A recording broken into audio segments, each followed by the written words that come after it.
Our next reader is Maggie Kast. She's the author of The Crack Between the Worlds, a dancer's memoir of loss, faith, and family. She has published fiction in The Sun, Nimrod, Rosebud, and others, and her essays have appeared in America Image, Writer's Chronicle, and others. She has received 2 Pushcart nominations and a literary award from the Illinois Art Council and is currently working on a novel. Please welcome Maggie Kast.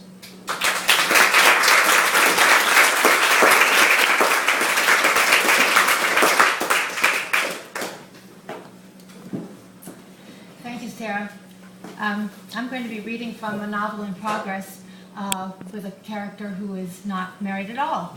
But I wanted to let you know that I have copies of this book for sale. This is the memoir that Sarah mentioned, and then I also have copies of Gravity Pulls You In, which is an anthology about parenting children on the autism spectrum with articles by many different people, including Ellen Pinkham. Is she here tonight? No, she often is. My novel takes place in Chicago in 1930. The protagonist is a young woman named Henriette. She's a freshman at the University of Chicago. Her brother is named Carl. Harold Overstreet is an African-American Marxist economist. And Nadine is a close friend of Henriette who's been forced to leave college because of lack of money. This is 1930, so that's very common. The scene I'm going to read takes place on an unusually hot May Day, and Henriette and Carl have made canapes to sell at a political rally on Haymarket Square. At the corner of Randolph and Des Plaines, Carl placed his trays on a table and began to sell the canapes for the inflated price of 50 cents apiece, proceeds to benefit the Free Tom Mooney campaign. A temporary platform had been erected on the square in an effort to mimic the wagon from which famous speakers had once declaimed. Henriette made her way through the crowd to the platform and climbed up, her short black hair and olive skin playing up her lacy white cotton dress. The master of ceremonies, a poker companion of Carl's, was dressed neatly in a 3-piece suit, hair parted in the middle and slicked back. He stepped up to the microphone and announced, "The spirit of Haymarket." The stage cleared to reveal Henriette, proud to embody that spirit. Men in 3-piece suits and women in wide-brimmed hats filled the chairs in front, fanning themselves, while younger men in +8s and girls in short flapper skirts and cloches stood on the back and sides. Birds sang in the silence that greeted Henriette's appearance. With a rush like wind blowing through her, Henriette saw herself in the vanguard with the MC, spearheading the revolution with poetry. "Sleep softly, eagle forgotten, under the stone," she began, speaking Vachel Lindsay's poem about John Altgeld, confident that the crowd knew the story of the Illinois governor who'd pardoned the convicted men. She looked out at the audience, meeting eyes. "The mocked and the scorned and the wounded, the lame and the poor," she continued. "100 white eagles have risen, the sons of your sons." Her white dress blew around her knees as though agitated by the hundreds of eyes all focused on her. For once, she was seen and heard, the center of attention. Then the eyes began to prickle, an annoying, challenging sort of sting, as though questioning her right to hold their gaze. Sounds of people shifting in their seats and programs rustling. She concentrated on the poem. "Time has its way with you there, and the clay has its own."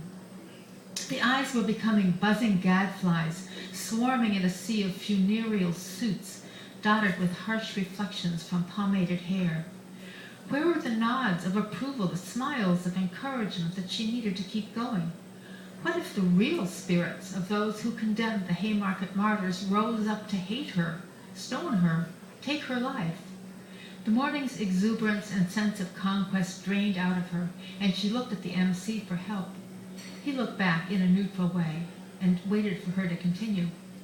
Eyes seemed to narrow and tufts of hair to rise. She had to get out of here, to find a safe place from which to watch if the compressed lips and stares turned into curses or rotten tomatoes. She went on speaking, but she could hear her voice flatten, absenting itself from Lindsay's firm cadences and convictions.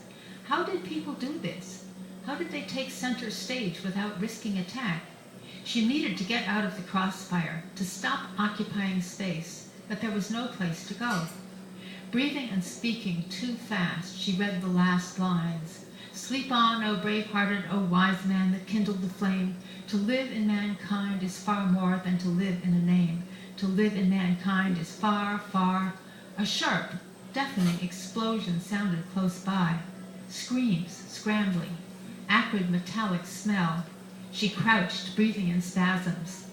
A gunshot, and would there be more? She looked up to see a gang of young Negro men, apparently actors playing the Scottsboro Boys, storming the stage, and Harold Overstreet followed, gun in hand, playing a liberator who'd broken them out of jail. Of course, Overstreet had fired into the air, but Henriette still struggled for breath. The actors ran and crouched, hiding beside and behind the stage, and the audience settled and applauded. "It's okay, boys," said Overstreet. "You're safe here." And he tucked his gun in his belt. "Come on out." Slowly the actors crept out and took places around the stage in various positions, some standing and facing the audience, some in frozen running positions, some sitting. "There's no tar boiling here in a barrel for you, no feathers waiting to pierce your burned skin, no mob waiting to see you free of shackles and gathering for the pleasure of torturing you and then watching you get lynched," proclaimed Overstreet, his voice deepening and getting louder and slower as he continued, until Henriette could almost smell the tar heating and hear the screams of a man about to be burned alive, the screams of a man who actually had been lynched the previous year, not 200 miles from where she was standing right now. Her terror on stage a few moments before and her fright at the gunshot left her trembling, cold and damp despite the hot day, standing in the wings and imagining the horrific scene of Overstreet's words. The actors began to speak in a formal style, each taking a line. "Times were bad. We searched for work, from town to town, no place to stay. We were on a train. We rode with freight." The actors pitched their lines on different tones, creating harmony with a sort of speech song as they moved together to create a massed sculpture of bodies. "A fight broke out. The white folks left. 2 stayed behind. When we got off, those 2 cried, 'Rape! Rape! Lynch! Lynch! Rape!' they cried all at once in jagged and syncopated rhythms. Then the single lines resumed. 'Now we're in jail, condemned to die, all innocent unless you fight.' Then, in unison, 'The whole world sees America's shame, so save our skins and save your name.' The actors formed a phalanx, arms over each other's shoulders, and began a tonal chant, 'Unite and fight, unite and fight.' Over their carpet of sound, Overstreet spoke. 'There may be no barrel of tar, no feathers, no mutilating mob waiting to get their hands on these boys and string them up, but they await their legal lynching with equal dread, and the whole world is watching with disgust and horror as their date of execution draws near.' Now the actors' chanting rose in volume, joined by Overstreet as he added his bulk to their wall of bodies, and they all marched forward, off the stage and through the crowd, which chanted along with them, 'Unite and fight, unite and fight, unite and fight.' Henriette chanted and applauded with the rest, and her heart pounded in her throat at the sound of this powerful resistance. But this was just a play. No one would really break the men out of jail, and if they did, an appalling burning and hanging would surely follow, the very kind of illegal lynching the governor of Mississippi had recently vowed to allow. Suddenly, she thought of Nadine in Alabama, working as a journalist and investigating the truth about the case. Such work would take so much more bravery than attending a rally in Chicago or selling canapes for the cause. Nadine had entered the Minotaur's lair, where white was always right, and questioning that system always wrong and punishable. Like a tiny geyser of fiery water, the thought erupted. She should go herself. She should get on a train and go and find Nadine. Help her seek the truth. You, she asked herself, the girl who was terrified to stand before a friendly crowd and recite a well-loved poem? But that was different. In Alabama, she wouldn't be performing or demanding attention. She'd be a cog in a wheel, an ant among ants, or a hand among hands, as she'd often wanted to be. Finally, she'd be a part of something truly worthwhile. Shaken by her bold idea, Henriette went to help Carl empty ice water from wash tubs and load them up in the car. As she worked, she wondered if she would ever have the courage to stand up and speak her own truth in her own words. She remembered how naked she'd felt earlier on that platform, all eyes on herself, a female, exposed. Would she really dare to go to Alabama? Henriette and Carl piled into the car to drive back to Oak Park, Carl jubilant with success. "The time will come when our silence will be," began Carl, reciting the words of the Haymarket Martyrs. Henriette joined him to finish, "More powerful than the voices you strangle today."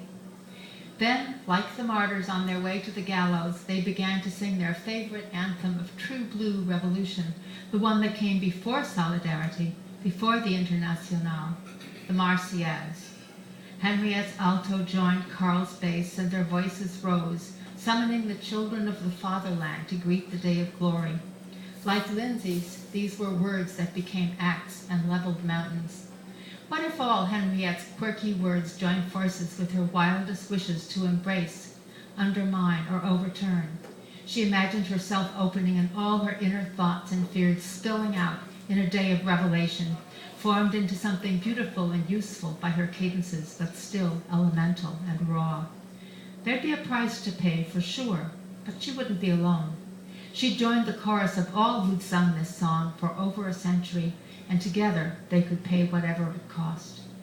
Their voices grew stronger and louder as the song raised the bloody flag of tyranny and resolved to stand fast against it.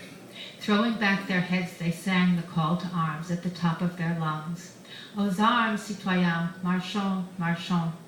Their voices faded to silence, but the song's ecstatic sound continued to reverberate down the ages and in the car, while scents of fish and fresh mint rose from the empty tub to enliven the air with possibility.